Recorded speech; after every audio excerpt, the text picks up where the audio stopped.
Then, eighth question. Which of the following is not covered under WTO's Agreement on Agriculture? WTO's Agreement on Agriculture. Just using the common sense, you can pick the correct answer. Actually, WTO deals all with the trade of agriculture. Okay, if it is related with if it delays a proper trade between countries, if it distort anything that distort the trade between countries, WTO get into it. Okay, so the first statement, use of trade restrictions such as tariffs on imports, may be agreement on agriculture may have mentioned about that. Then the use of subsidies and other support programs that directly stimulate production and distort trade.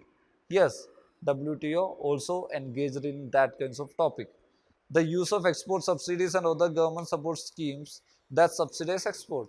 Yes, three, all of the three elements are included in WTO agreement on agriculture. So the answer is none of the above. Then, next question, ninth question. Which among the following statement is not correct about inflation targeting in India? Inflation targeting and monetary policy setting is different. Monetary policy decisions are taken by RBI and the Monetary Policy Committee, which includes the members from government nominated also. Inflation targeting is a target set by the government to RBI to achieve. Okay, it is normally set for 5 years. Okay, it is a limit for RBI, a benchmark for RBI. They have to control the inflation within this limit. If they can't control this inflation within this limits, they are liable, they are answerable to the government. Last year, the inflation for the next 5 years is set between 2 to 6%.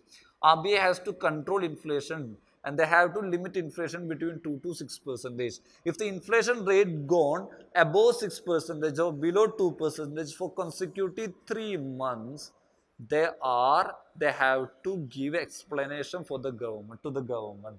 They have answerable to the government. So inflation targeting is that it is not the monetary policy rate or repo rate.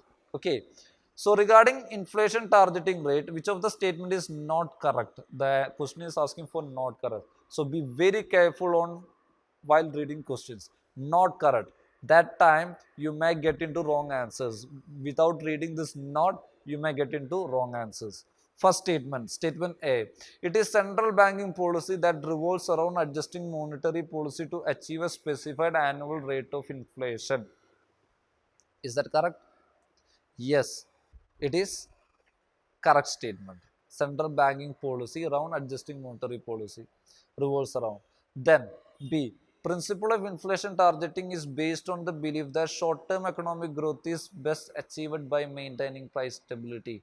Actually, the principle of inflation targeting is based on the belief that long-term economic growth is best achieved by maintaining price stability, not short-term. So the word short term, just the word short term made this statement be wrong. So the answer is B.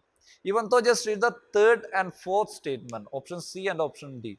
Option C, inflation target to be set up by the government of India in consultation with the Reserve Bank once every 5 years. Yes, government of India set up inflation target with consultation of RBI, not RBI set upping this inflation target. Option D, there is flexible inflation targeting framework in India after the 2016 amendment to the RBI Act 1934. Yes, now the inflation targeting mechanism framework working in India is the flexible inflation targeting mechanism framework. So the answer is option B. Just the word short term made the statement wrong. Next question, 10th question. Which of the following statements are correct about the macro level implications of K-shaped recovery in economy? What is K-shaped recovery? What is U-shaped and V-shaped? If economy is going down and getting back easily, it is what? V-shaped economy. Economic growth going down and staying the lowest rate for a time and getting recovered. This is what? U-shaped recovery. What is K-shaped? Different sectors in the economy is recovering at different rates at different times. That is what K-shaped. Some sectors going down, some sectors going up, some sectors going laying stable, some sectors laying downward. This is different, no a unique, a union kind of recovery. It is different sectors recovering at different times. So that's what K-shaped recovery. All three statements regarding K-shaped recovery is correct here. If COVID-19 reduces competition or increase inequality of incomes and opportunity, it could affect the growth in developing economy. Correct. Under upper income households have benefited from higher savings for 2 quarters. That is also correct. Then households at the bottom are likely to have witnessed permanent hits to jobs and incomes. That is also correct statement. Then 11th question. Consider the following: rapeseed, groundnut, oil palm, rice burn, cottonseed. Which of the above mentioned are major primary sources of oil? What makes here the wrong is it is not sources asking for, it is primary sources. That's what the question is asking for. Rapeseed and groundnut are the only primary sources of edible oil given here. All the remaining are secondary sources. Even though these are sources of oil seeds, 1 and 2 only are the primary sources. So the answer is option B. Then, 12th question. Consider the following statements related to MSP. The MSP is fixed once a year on recommendations of the Commission of Agriculture Cost and Prices.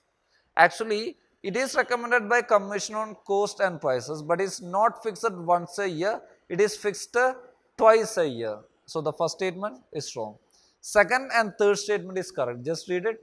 You may feel that is correct. Actually, it is calculated on the basis of at least a half time, 1.5 times of the cost of production incurred by the farmers. Second and third statements are correct. The answer is B1 only.